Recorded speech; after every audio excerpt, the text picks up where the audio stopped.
This original WSRE presentation is made possible by viewers like you. Thank you. The arts impact communities in so many ways. That's why it's important to check in on the state of the arts periodically. We're about to do just that as we present the State of the Arts 2020. inStudio begins right now.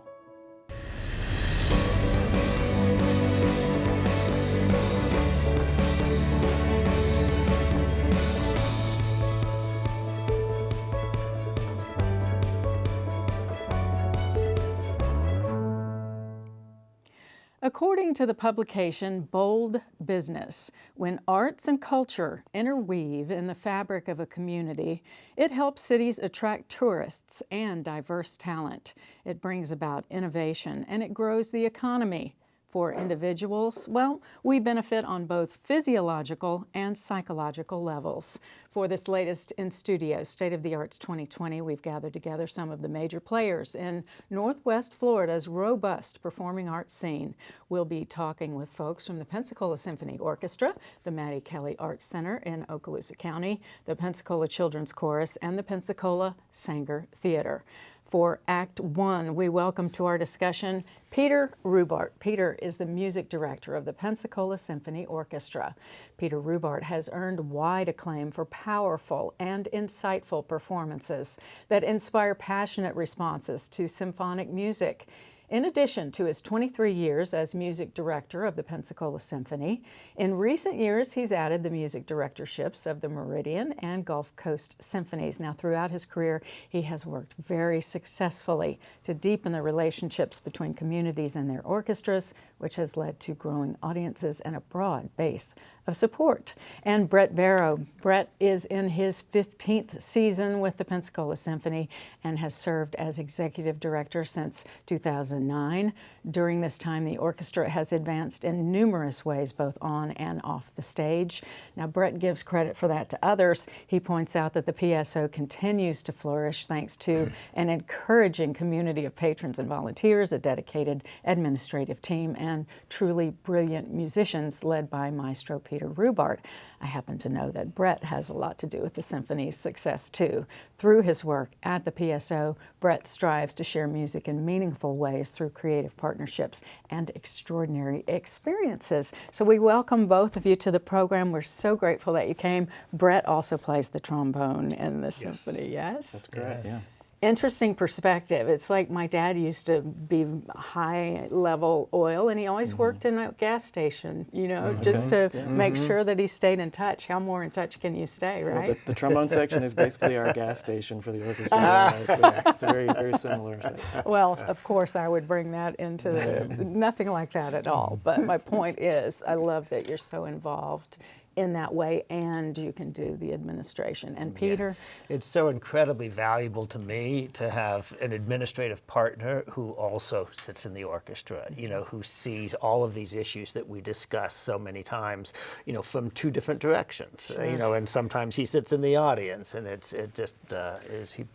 his musicianship brings a tremendous amount to the planning process. Makes a great team. And we've talked about strategies for the symphony moving forward. I'm sure you collaborate on that quite a lot. You want to touch on that? Well, I'll start the conversation, and then maybe Bret can pick it up. We've started using the word imperatives when we talk about strategy, the things that aren't just the things we'd like to do or the things that we should do, but the things that we have to do, the things that if we don't do these, we're failing, right? And there's three that we sort of come back to over and over. The first is to make sure that we have really transformatively exciting, meaningful musical performances on the stage. And those take a lot of different sizes. They have a lot of different shapes and sizes, and I'll dig into that in a moment. But that's number one.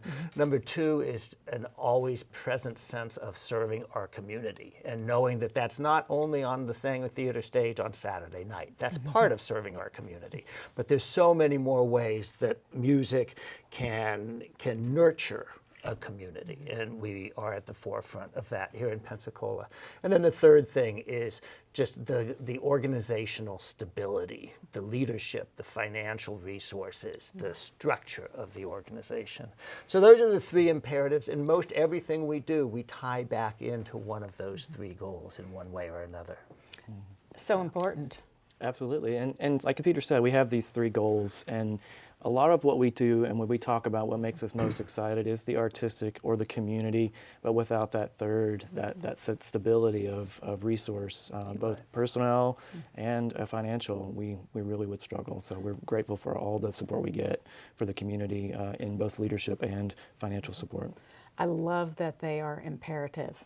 Right. That's just, and it makes such a difference, because I know some symphonies around the country struggle. Ours is robust. I mean, thank you. Yeah. Halfway through the season already, started in October. How's that going? We're having a really great season. It's been incredibly rewarding and exciting, both, I think, on the stage and in the audience. You know, I talked about the imperative of having what we think of as transformative performances, knowing that in any given season we do 6 large-scale Masterworks concerts, and a lot of them will be great, but what are the ones that stand out? What are the ones where at the end of the year you say, man, that was the year we did such and such a piece? And we've had a couple of those. Garrick Olson was here, this incredible legendary pianist was here back in November. He's had literally like 5 decades at the absolute pinnacle of the field. And he played Brahms with us, and it was just extraordinary to be on the stage with that kind of artist. House was packed out, the audience just loving it, and it was just wonderful. He also partnered with UWF and played a recital up there as well. More recently, just back in January, we had our annual Beethoven and Blue Jeans concert, and we did a piece that I've had my eyes on for a while. It's called The Dharma at Big Sur, with a guest violinist, but not just any violin, a 6-string electric violin. Wow.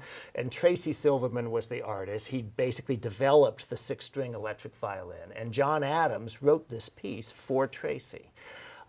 We also had a video installation as part of that, a video designed by Adam Larson. It was just this incredibly sort of powerful multimedia event that was a thrill to put on, and the kind of things that I just think, they are memorable. They stick with us. And they stand out. Yeah, they for stand sure. out. They Yeah. stand out for Yeah. sure. And we've got more of that to come. And I mean, by keeping people so engaged that way, that's what the success builds on. Yeah. This feels like a really robust season.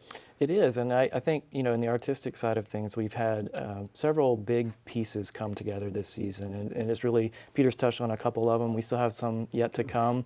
I'd like to actually prompt Peter to talk a little bit about the Verdi Requiem that's coming up. It's a project that we've been looking at for several years, Right. and I'm super excited about it, but he articulates it much better than I do. And that's in March? That'll be in March, the Verdi Requiem. And this is something really, it's been on our wish list literally for 5 or 6 Wow. years. And it's hard to get all the forces lined up. It needs the right kind of budget for soloists. It needs a very large chorus, and it needs a powerfully large orchestra as well. And we'll have to probably be building some extensions on the stage and some special platforms to hold the chorus. I've been in contact over these years with Dr. Greg Fuller, who's the director of choral activities at University of Southern Mississippi in Hattiesburg, and one of the leading choral directors in the country. And his chorus is just this powerhouse. And he's always told me he wanted to come down and do something, and then every year it sort of never worked out. And then all of a sudden this year it worked out, and suddenly it's Verdi, and it's like, wow, it's here and it's now. So the chorus will be bussing down from Hattiesburg. We have 4 soloists that are regulars on the stage of the Metropolitan Opera. The offstage trumpets have been hired. Everything is in place for this. And this is really sort of like a once every couple decades, if you're lucky, you manage to mount a Verdi Requiem. Wow. And this is the time for it. 2020. Can we still get tickets? Absolutely. Oh, good, Yeah. good, They're good. there. Don't want to miss that, because I'm jealous I missed the Beethoven and Blue Jeans. that You was know, you do what you can. You can only go to so many. And you've been mentioning all the things to come for next season. Has that dropped? Do we know about that? Yeah, we've just recently announced the 2021 season, so we're excited to share that. And this is that interesting time of year where we're working towards the close of one season, but also talking a lot about the season to come. So we're excited about the opportunities there. Obviously, we have information available for that, and our current subscribers have already received their information and have started that renewal process. So very exciting season ahead as well. That'll start in October of 2020, but we've still got a lot to come this season, and like you said, it's been just a great year so far. You know, not just what we do on stage, as Peter's talked about, but also what we do in the community is so important, and we've had just a great year of growth. We've added some new partnerships to what we do and who we serve in the community. Very excited to serve with Covenant Care and their memory care facilities, as well as doing some extra work in schools and with art galleries like Artel Gallery. So it's just a broad base of music in the community that we help facilitate. And we are just building on those relationships all the time, so I'm super excited about it. Yeah. And everybody can participate in the symphony. I know the Arts Festival would not be the Arts Festival if I didn't hear you close things out for anyone that walks up, right? Of course, yeah. Well, and we just finished doing youth concerts for all of the fifth graders in Escambia and Santa Rosa County. We had about 6,000 kids come through over a couple of days. A really exciting program that sort of highlighted all the different diverse influences in the orchestra. You know, we tend to think of orchestra music as all those, you know, dead white European males. And in reality, there's a lot of different world music strains that have found their way into the orchestra in one way or another. And this was the focus of the concert that we did for them. We're very involved sending our musicians out into the schools, working with the ensembles in the schools, and not just one-offs. We are really working to try to select partners and build long-standing and sustaining relationships with those. And it's the long game that we're really playing, which is both to serve the community right now, but also to build into the fabric of the community the importance of music and what music can bring to the community, whether it happens in a junior high school band room or whether it happens with Gary Colson on the stage of the Saenger Theater. It's all nurturing and important. It literally affects everyone, doesn't it? And you're a resource for our area schools who have had a lot of their funding cut, right? And we have opportunities for kids to come in and play different instruments, is that correct? Yeah, every year we hold an event called Music for Families. It's at the Saenger Theater, and it'll be this May. And we're looking forward to that, as we always do. And part of that is the opportunity to play instruments, to try the instruments for the first time. We call it our instrument petting zoo. And so we have our musicians there, and they share how to make fundamental sounds on different instruments. And it's really just it's a wild and cacophonous time of sharing music with kids, but it's a lot of fun. That's a nice way to say it. Yes. So we've got about a minute left. Let's talk about the new decade ahead. I mean, we've got something next month that's going to blow us off the charts, it sounds like. But what possibly can we do for this next decade? For the next decade? Oh yeah, we're 2020. We're going big. We're state of the arts, but well, I think what I just to touch back on something I said a moment ago.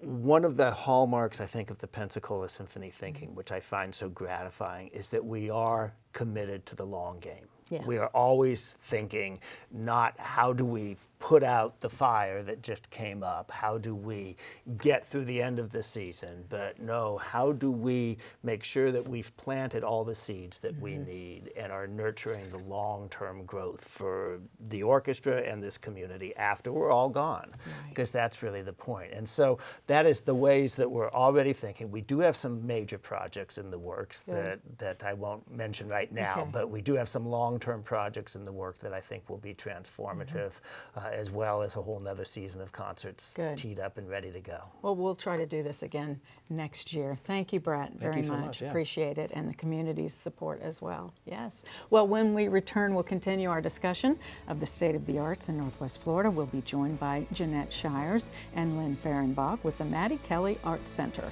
You're watching inStudio on WSRE. We'll be back in a moment.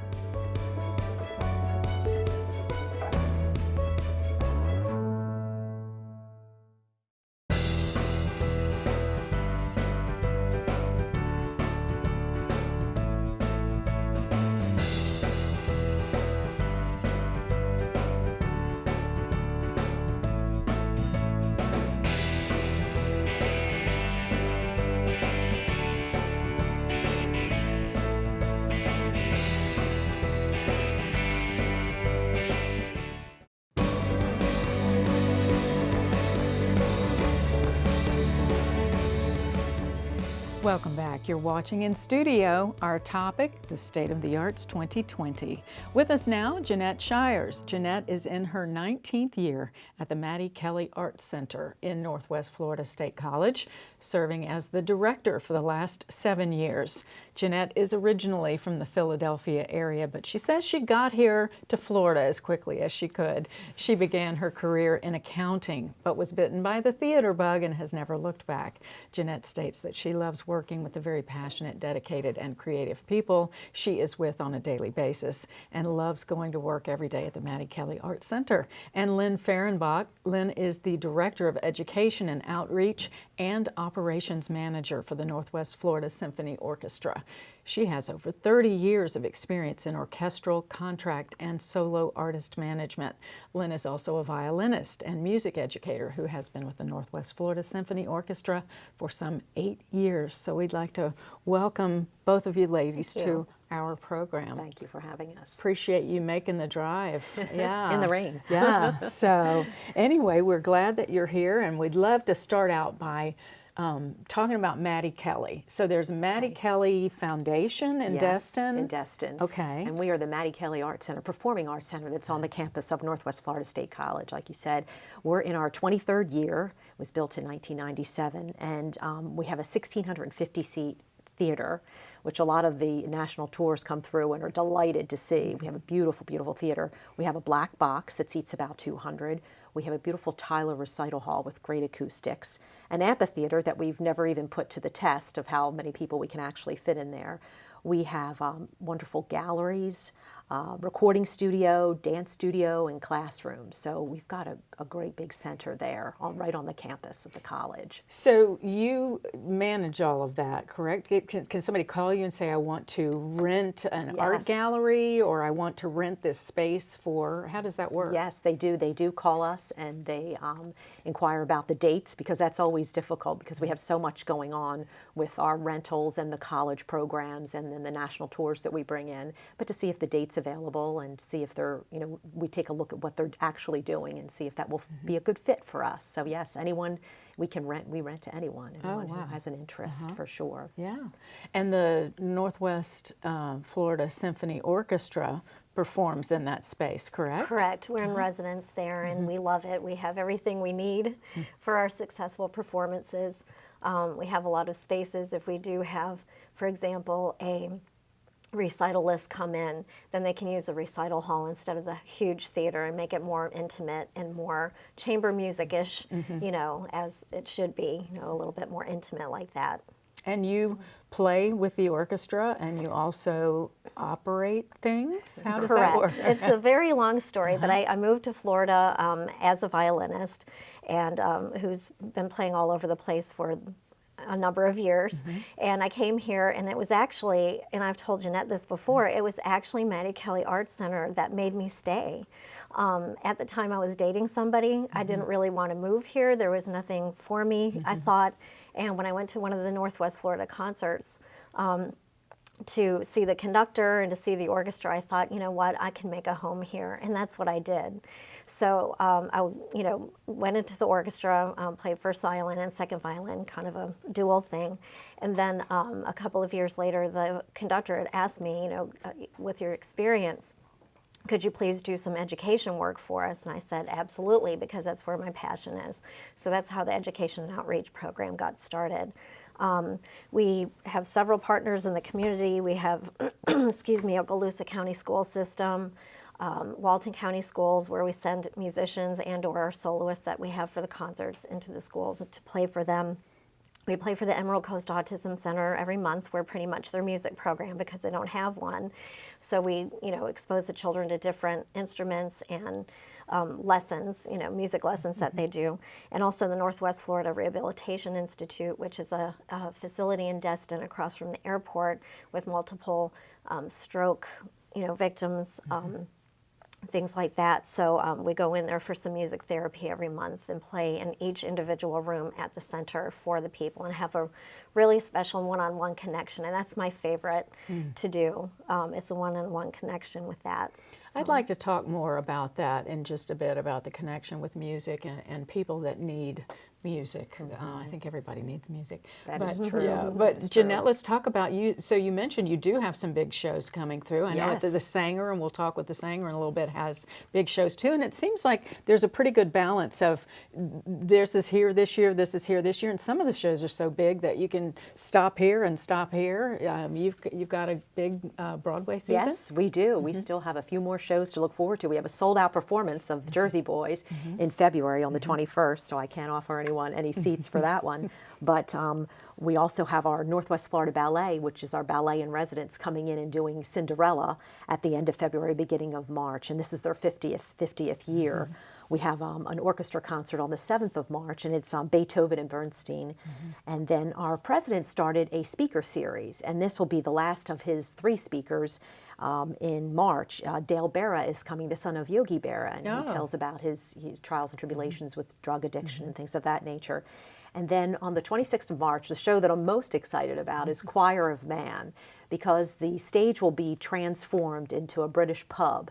And it'll be a working pub, that is, and they will be serving beer to the audience members. Some of the audience will be able to come up on stage, and one of the actors of the show will serve.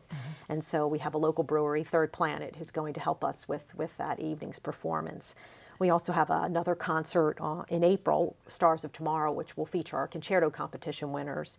And then we'll finish the season with SpongeBob the Musical on the 8th of May. So we're really excited about that. That's going to be our last Broadway show of the season. So we have lots of great things to look forward to. Well, I mean, you've just covered it all, because there are a lot of SpongeBob fans out there. And Yes. when you said beer, I saw a lot of the people in the audience's ears perk up. So who's to say it's stuffy at all? It sounds like you've No. got something for everybody. We try to do that for sure. Yeah. Yes. And you're probably already working on next season's big. As a matter of fact, we are, and I'm excited because this year was a little lean on the Broadway shows. Well, next year, 2021, will definitely make up for it. And we're looking at Waitress and Beautiful, South Pacific, possibly Cats, a Simon and Garfunkel musical, Officer and a Gentleman, which is a new release, and Charlie and the Chocolate Factory. Oh, fun. So lots of great things to look forward to. I think that's in New Orleans coming up here pretty soon. It may be. We usually get things later than others, but that's okay. We don't mind waiting. Fun. Well, and so many people in our viewing audience, I think we're all so connected that we go to New Orleans, we go to Niceville, we come to Pensacola. So it's just a win-win for us to have as many different arts organizations as possible. So now you are actually looking for a new conductor, is that correct? Yes, we're going through a conductor search, and we will basically pick the 3 applicants or the 3 finalists by March or April, and then each one of those people gets assigned an entire week to stay with us, and we can see them from start to finish with how they work with the orchestra. So when we have our opening concert in August, last week of August, that first person will come, and then we'll have one in September, one in October, and the audience can come and actually be a part of, sharing their feelings about that specific conductor, what they loved about them, that sort of thing. They'll be able to talk with the public. They'll be able to talk with our board members and things like that, so that we really get to know them. And I can't wait for that. That's going to be really exciting. And once that happens, once the October person is done and we choose a conductor, then that person's going to start on January 1 of next year. Nice. So it sounds like you're really involving the community in this. Yes. We feel, because we are an orchestra of the community, a true community orchestra, although we're all professional, that it's important to get their feedback, because we want to be able to do things that they want to be able to hear, things that we want to do, and share with them our plans and share with them what the conductor can do for them and their organizations as well. So I think it's a very important part for them to be a part of. Absolutely. You've got good community support at Mattie Kelly, correct? Yes, we do. We do. And being under the auspices of the college, it's in our vision statement to really enhance the lives of not only our students and our faculty and staff, but of the community, because the community looks to us for the arts and for that culture. So it's great to have them part, and they do play an active role. They definitely want to be involved. They let you know when they are happy with things, and they let you know when they are dissatisfied as well, and that's okay. We take it all in stride, you know, because you can't hit it out of the ballpark every single time, but we try. Yeah. We keep trying. And you've got lots of nights that you're full, doing all kinds of things, nights and days. Yes. As a matter of fact, we have to kind of be careful. We just don't go too overboard and book too many programs and events, because it's hard. Sometimes it's difficult to say no because it's so good, and you want to do a particular event or program, but you just can't do everything. Yeah. Well, now I'm going back to what you were saying about music and working with stroke victims and autistic people and all of those things. I'm seeing so many studies out there about music and specific notes almost being prescribed for patients. Have you been looking into any of that? I have been, and it's actually been research that's been out for quite a while. Music in the brain, music in the soul, and you know, I personally believe, me being an educator, you know, I've seen such a change. You know, we hear all these bad things happen in the news, and I look to it and I think, you know, what has changed from 20 years ago that we don't have now? You know, what are these things that kids are feeling like they're not a part of something, you know? And then I thought, well, arts are being cut out of the schools. I mean, it's plain and simple. They're being cut out of the schools. And, you know, we're working very hard on starting to give more programs for the kids, particularly in string orchestra, because we don't have that here in the Panhandle in most schools. We're really trying to get that into the Okaloosa County schools so that they have that system, you know, have somewhere to go. Same thing with band and orchestra, and same thing with band and chorale. You know, they have wonderful programs around, and I think that if more kids are a part of that, and if more people are a part of that and having that, even if they want to be a doctor when they grow up, they still have that background, and they have a learning appreciation and an appreciation of beauty and things like that, you know, not just sitting next to a computer all day, you know, playing video games. They're actually a part of things and their connection, and that's what I think is the most important, is the human connection of music. And that's my personal mission with the Northwest Florida Symphony. But I think in general, music needs to be a little bit more in the basis of all the schools and in places that we've forgotten about, you know, in hospitals. I think so many people would agree, and we're just about out of time, but recently I've seen string quartets in airports, and you stop and you go, thank you. You know, it's just your thoughts on the arts and humans. Yes, you take a moment and you just, it just allows you to take a deep breath, and it's great. And that's a good segue. Thank you to allow me to say something about our fine and performing arts division that is housed right in the Mattie Kelly Arts Center, because students can come and study dance, technical theater, acting, voice, instruments. And we have wonderful performing groups that can perform in the area, and Bella Voce, madrigals, show choir, and we're real proud of those students. So that's great that they can come there and get an education as well. Something available for everybody. And so if somebody wants some more information, they can go to your websites, right? We've been putting those up on the screen, and we appreciate you coming over and telling us about that. We'll get over and visit as often as possible. Thank you. Keep us posted, and we hope to see you in the future as well. Thank you. Thank you very much. Yes, there's much more ahead. When we come back, we'll be talking about the always amazing Pensacola Children's Chorus. We'll love finding out the latest from this outstanding organization. You're watching inStudio on WSRE TV, PBS for the Gulf Coast. We'll return right after this break.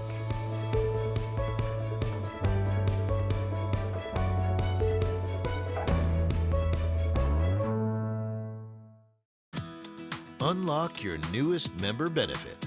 Over 1,000 episodes of your favorite PBS shows. American Masters, Antiques Roadshow, Nature, Nova, Masterpiece. Watch the best of PBS anytime, anywhere. Become a member, sign in, and start streaming today.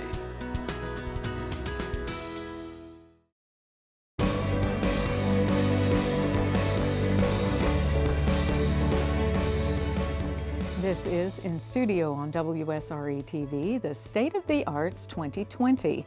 Time to talk with the Pensacola Children's Chorus. Joining us now, Alex Gartner. Alex is the Artistic and Executive Director of the Pensacola Children's Chorus. His program serves over 300 singers annually and brings music to audiences of over 50,000 people from across our viewing area each and every year.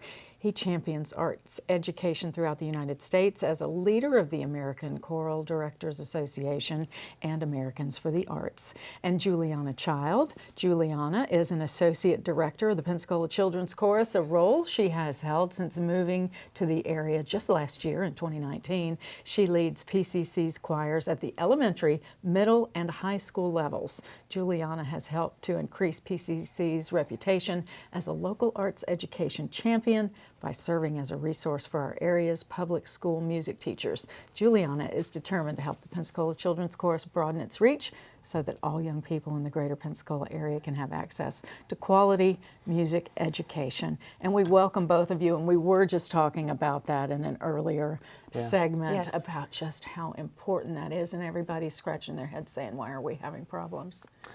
Yeah, it's talking about arts education as it relates to a community is a really hot button issue for politicians, community leaders, and especially us as community arts organizations.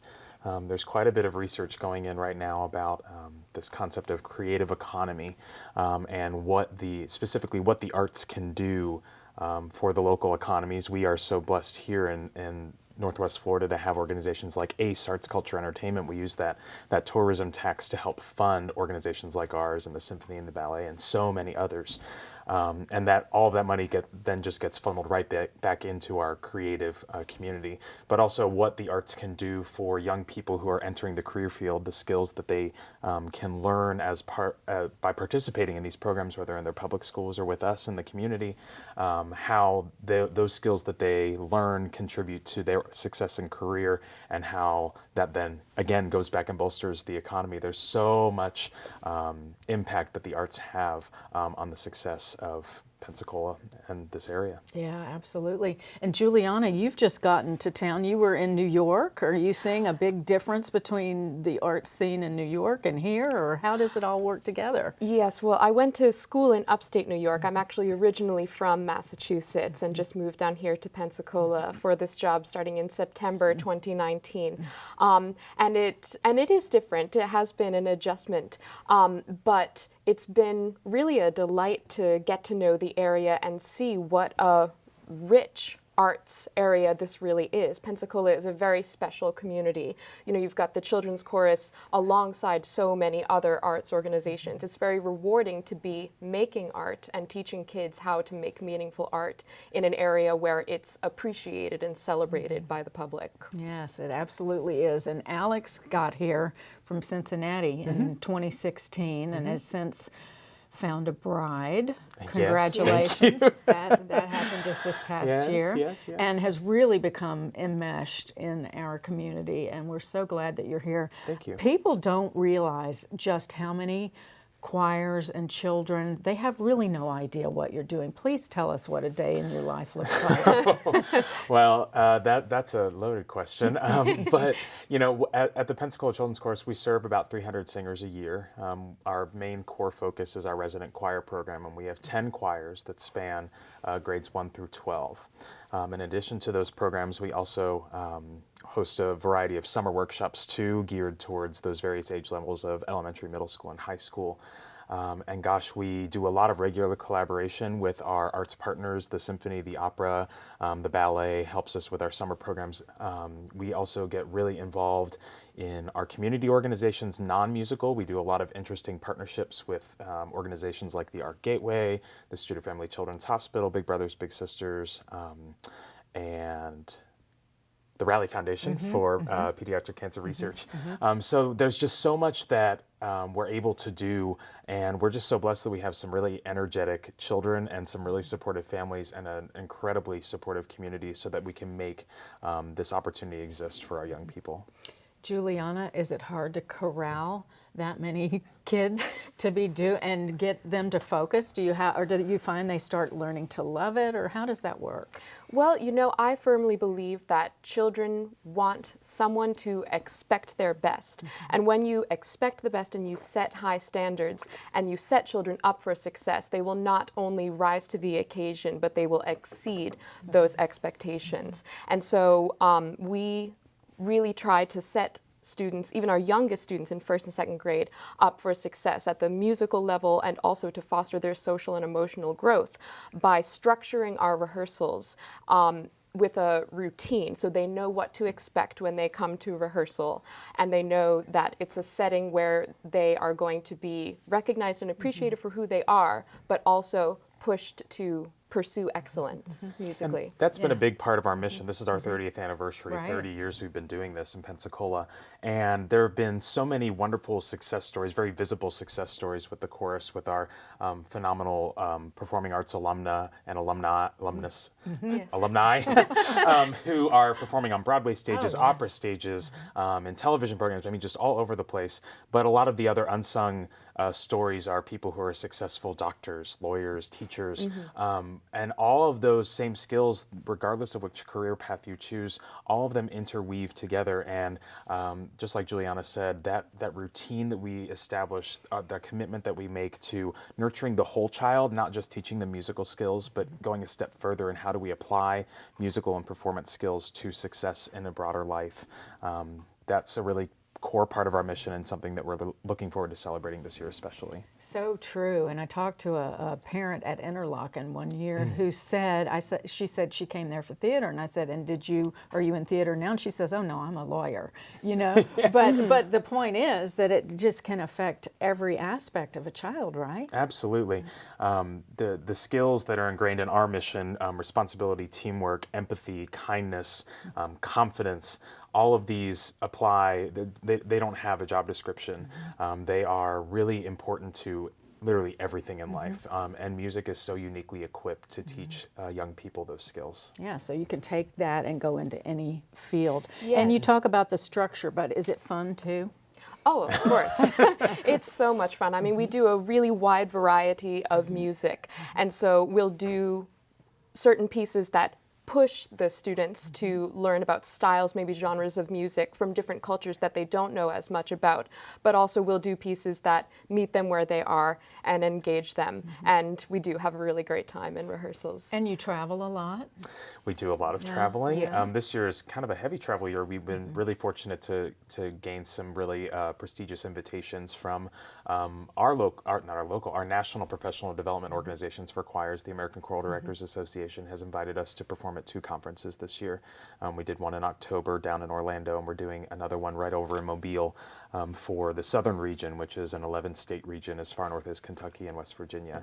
So choir directors from all across the southern region will convene in Mobile in March, and we will be one of the featured choirs singing there. It's kind of nerve-wracking as a choir director to perform, to put your kids in front of a really discerning audience, but they're going to rise to the challenge. They're already doing so well. We're very excited for that. You know they will. Oh, yeah. Absolutely. And then One World, Many Voices is coming up. Yes. Yeah? How's that going to be? Well, so next week, February 23rd, we'll have our One World, Many Voices concert. It's going to feature, again, a really wide variety of music, including some pieces by Alan Pote, who is the founder of the Pensacola Children's Chorus. There will also be a couple of world premieres on the concert, so pieces that have never been heard before that are being prepared by our choirs. Yeah, we're using this as sort of our 30th anniversary celebration. Okay. This is the center concert of our 3 production season. Right. And so we're again featuring some world premieres, some past favorites by Alan Pote, and they will be there, and we're very excited to have them. And we're also commissioning a video series that will be premiered actually at Showtime to sort of capture the essence of the Pensacola Children's Chorus over the last 30 years and how we see that going forward. And Showtime's in May? May 8th through 10th, yes. Yeah, And we have our we just had our first planning meeting last week, so we're Oh, very, good. very excited for that. Good. That's always, you just put on such great concerts Thank at the you. Thank Saenger. you. Now, somebody's watching and they say, my grandchild sings so pretty whenever she's at my house, but I don't know that I could do that kind of thing. Tell somebody what it would be like to get a child they know, or just somebody that they would like to be involved in music. What would they do? Yeah, we're really committed to providing an access to really quality programs. We have a very, I would say, a simple onboarding process. You know, a singer comes in, we have some audition periods throughout the year, and it's a very simple audition process. It takes maybe about 5 minutes, and no preparation is necessary. And then we let the families know within about 2 weeks of their acceptance, and then we start rehearsals, and it's really just a sort of a easy train going forward, because we have so many families who have been doing this for years that they all sort of hold each other up and help answer all the questions that come along the way. And a big question that we get a lot too is, you know, the cost of the program. We are a community organization, and as such we don't receive a whole lot of funding. We do have to work really hard to make sure that we keep our costs as low as possible, but we have, again, a really generous community, so we raise upwards of $40,000 each year to fund scholarships for any singer. We've never turned away a child because of financial need, and that's not something we'll ever do. And we're really, really committed to making sure that every child who wants to be in our program has the opportunity to be there. That's awesome. And then how do we get kids that don't know that they want to be in your program to know that they need music in their lives? How are we doing that? We've got some different programs out there to attract people's attention? Or? Well, we have been making a concentrated effort to broaden our reach and try to reach kids who we haven't been reaching previously, and that's been done through, we have some community programs that are currently in the planning stages and in the works, so that we can expose kids who maybe haven't been exposed to quality music education before. We want to be able to provide whatever services we can for them. And Juliana has been working with our other staff to get really involved more in our school system. Good. There's a perception, not just here, but across many communities that have a children's choir, that we sort of look to poach the best kids, and that's really just not true. I don't see and we're that. working very hard to change that perception, because if a kid comes to participate in our program and they learn the things that we are able to teach them, they can go take that back into their own program and help be an example for the other kids around them. And so we really are in partnership with our school music teachers, and Juliana and her coworker Shelby have been really instrumental in deepening those relationships that we already have, and we're able to reach a much broader audience, and we've been able to bring a lot more school kids into our performances too, so that's been a really exciting thing for us. Yeah. That's wonderful. And it's been really rewarding to go around and get to know all of the local music teachers, get to see what the music education scene is like in Escambia and in Santa Rosa County, and have really meaningful conversations with other music educators about, okay, how can we work together and strive, your school and our organization, and we're striving towards the common goal of making sure that every child has access to quality music education. That's great. We appreciate it. We need it. Final thoughts. Well, I know you asked Peter Rubardt and the Symphony Oh, what your the new decade. vision is for the next decade, and you know, I'm not going to give away any big secrets, but what's really unique about our organization is that, you know, we will see some of our kids for 10 to 12 years. So right now we're already in the next decade of our program, and it's really kind of exciting to see that longevity and be able to take the kids as first, second, or third graders and see where they can become by seniors in high school. It's a really rewarding thing, and we just want to make sure everybody can be a part of it. You do a great job, and we'll look forward to talking with you in future segments. Thank you. Thank you so much for coming. You're watching inStudio on WSRE TV, PBS for the Gulf Coast. We'll continue with our topic, the State of the Arts 2020. Broadway in Pensacola, that topic and more is up next when we check in with the Pensacola Saenger Theater. We're back right after this break.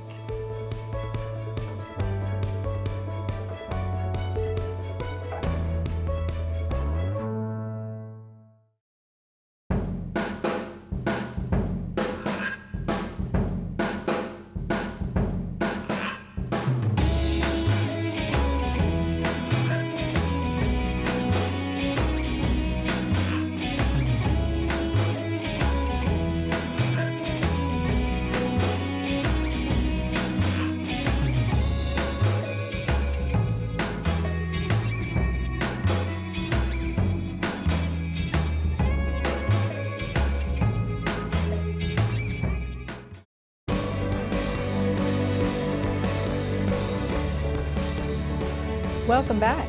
This is In Studio. Our guests now are some of the people making sure the historic Pensacola Saenger Theater continues with her grand tradition of entertaining people of all ages and backgrounds. Joining me are Doug Lee and Jonathan Thompson. Doug Lee is the general manager of the Pensacola Saenger Theater. Doug has been present for all of the changes at the Saenger since the grand reopening in 1981. He knows just about all there is to know about our historic Saenger, having begun his career there unloading trucks, then learning the operations as he worked his way up the theater's ladder. Doug took over as the general manager in 1994.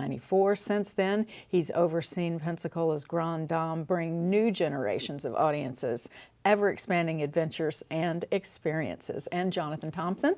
Jonathan is the vice president of Thompson Briggs Developers, a family business located in downtown Pensacola for more than 46 years. Jonathan is the current president of Friends of the Saenger. He's also involved with Keep Pensacola Beautiful, the Pensacola Symphony, who we spoke with earlier, and just recently rolled off the board of the Mess Hall. Jonathan's a long-time patron of the Saenger Theater and is a big supporter of the arts in Pensacola. Welcome, gentlemen. Thank you. Thank you for coming in. We appreciate you being here, and just wanted to start out and just thank you for all of the work that you've done for so many years at the Saenger, and you as well. And big exciting things coming up at the Saenger. I'd love to start out by talking about some of the big shows ahead. Well, we have quite a few shows coming up with really a very diverse lineup coming up, and really just in the next few weeks. We've got two legends of rock and roll. Gordon Lightfoot will be with us, and then Dennis DeYoung of Styx will be joining us in just about a week. And then we also have this coming weekend 3 performances of the Broadway show Cats. It's already sold out. There's lots of other shows coming up, but Cats is already sold out. We also have a tribute to Stevie Nicks of Fleetwood Mac. It's a tribute band, does a nice show honoring her. But a really exciting show that we're looking forward to is called Dinosaur World Live. In the Saenger. In the Saenger. It's a show that comes from England. It's a show that does very large puppets. I won't say life-size dinosaur puppets, but they're large puppets with the puppeteers working. You actually see them on the stage. And it's really geared toward children, but it is a very interactive show. The kids have a great time. And at the end of the show, some kids will even be able to come up on the stage and interact with the dinosaurs. Oh, wow. So it'll be a lot of fun. So we have a lot of very diverse things in the Saenger. You know, some people don't realize that we have shows that are free in the Saenger. You know, this past year, we hosted the Air Force Band. It was free to the public. It was a great evening. It was a jazz band. They had an outstanding repertoire and some of the best musicians really in the country. And then we have other shows, you know, like the Broadway shows that are a little more expensive. But I'll tell you, Sherri, if you go to New York and pay the prices for the same shows, you're going to pay 50% more. So, you know, we are really proud of the fact that we are able to host Broadway quality shows at the Saenger in Pensacola. Only 50%? I would have thought, you know, I've known people that have paid the same price for one ticket that they can get a whole entire Broadway season in Pensacola, which is incredible and a real testament to good planning and getting things on Wednesday nights where people can afford it, right? That's right. A lot of our shows, where we're situated on the Gulf Coast, a lot of the shows that come through Pensacola are really on their way either from Central Florida to Texas or to Birmingham or some other city. So we get the weekends, or we get the weekdays, and then the major markets get the weekends. But that does allow us to do things that are more affordable and really get shows that wouldn't necessarily come to Pensacola. Absolutely, and it makes Mondays and Wednesdays so much more fun. And Jonathan, we appreciate what you're doing there because it takes a lot of community support, does it not? Absolutely. And you know, Friends of the Saenger is an all-volunteer organization that is committed to supporting the Saenger Theater, maintaining this beautiful gem of a historic theater that we have in this community, and which is kind of the center for all of our arts communities. And it's just a great organization. The Saenger always needs any number of different means of support. We try to, through our sponsorship of the Broadway series, bring in these great shows. Also, there's you know, the big restoration back in 2007 to 2009 and subsequent projects like refurbishing the historic organ, Also putting in a nice new tile floor in the Palafox Street Arcade. All sorts of little projects like that. And things like our Children's Fund, which I'm sure we'll talk about in a little bit. But it's really important to have that level of support from the community to maintain this beautiful theater, a city-owned facility that came close to being demolished a few decades ago. But thanks to the advocacy of a group of people who became the Friends of the Saenger, we were able to help save that theater. And of course, now it's become this beautiful centerpiece of downtown Pensacola. Are you seeing more and more people enjoying the Saenger through the years, or how's that looking? Yeah, our audiences continue to grow year after year. There have been some times that it fell down a little bit when the economy, has a bit of a challenge. But that's where we find that, adding things like the summer movie series allowed people to come and for $5 come down to the Saenger, have, if you will, a cheap date, and to come down and see, movies the way they were meant to be seen. So our audiences continue to grow. Our programming kind of changes to match what the current trends are, what people want to see. People seem to want to see old rockers these days, and so Gordon Lightfoot, you said, and Gordon Lightfoot, Nearly Nicks, is that what it's Nearly called? Nicks is a tribute show. So it's a younger performer that performs the music of Stevie Nicks, and it will be a really fun show. That's coming up soon. And of course, the legend Dennis DeYoung from Styx. It'll be a remarkable show as he does both music from his time with Styx and then some of the things that he's worked on his own. And some of the other Broadway shows, you've got what? I'm looking forward to An American in Paris. We have An American in Paris coming up very soon, also Jersey Boys. And then we'll end our season this year in May with The Color Purple, which is an awesome show. Awesome show. And mentioning the Children's Fund, we were able to take some children to see. I say we because I do some things at the Saenger. We'll just clear that up right now. So to bring some kids to see The Color Purple, and I remember talking to some of those kids and them saying, wow. It was their first experience with theater. Are you going to be doing some more of that? We certainly hope so. And yes, so the Children's Fund we have is the Sherri Hemminghaus Children's Fund that was endowed in your honor for your many, many years of service to the Saenger. And this is a fund where basically we want to try and provide opportunities for kids who, for whatever reason, would not have many opportunities to come to these great shows at the Saenger. So in past years we have basically we cover the ticket costs and work with great local organizations to bring kids in to see Broadway shows like Mamma Mia, The Color Purple, which was so well received. The ballet performances of the Nutcracker every Christmas are always very popular. The Symphony, some of their rehearsal shows, and of course their Music for Families concert is always popular. And we're more than happy to provide the funds to cover the ticket costs so that these kids can come into the theater, get these great, amazing experiences. In some cases, the theater has been able to coordinate so that they can meet some of the performers before or after the show or get some sort of special experience. We really, really want to prove that this is a theater that belongs to the entire community. We want everyone in the community to be able to come to the Saenger, enjoy this wide variety of shows and great cultural experiences that we have.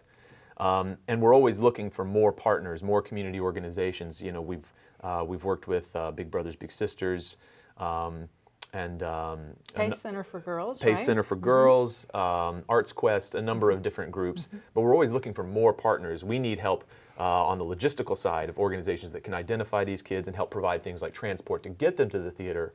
We have the funds to buy the tickets and work with the theater to provide these great experiences. But so we're always looking for new community partners. So if there are organizations out there that work with children and would like to approach us and talk some about what we can do to bring some of these kids into the theater, we're more than happy to talk to them and find new partners. Because it'd be great to bring some of them to the dinosaur show. Oh, yeah. I think that would be delightful for especially younger kids. Y'all have to look into that.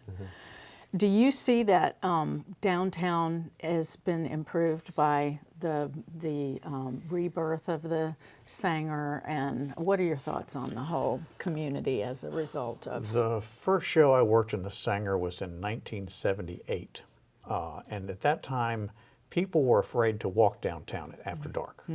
When the Saenger reopened, it caused really a resurgence of interest of downtown.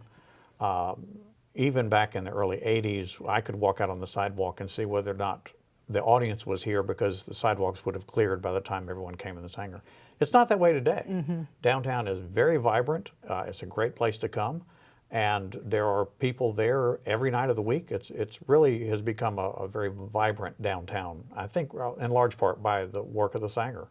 I agree, and I think that you're beginning to talk with some of the businesses to partner downtown with the Saenger to keep that going? Absolutely. So we're in the process of formulating an idea where we can approach certain downtown businesses, particularly restaurants, some of the bars, that we can sort of provide a service whereby for a certain degree of sponsorship of the theater, because again, the Friends of the Saenger relies on donations from individuals and from business partners because we're completely nonprofit.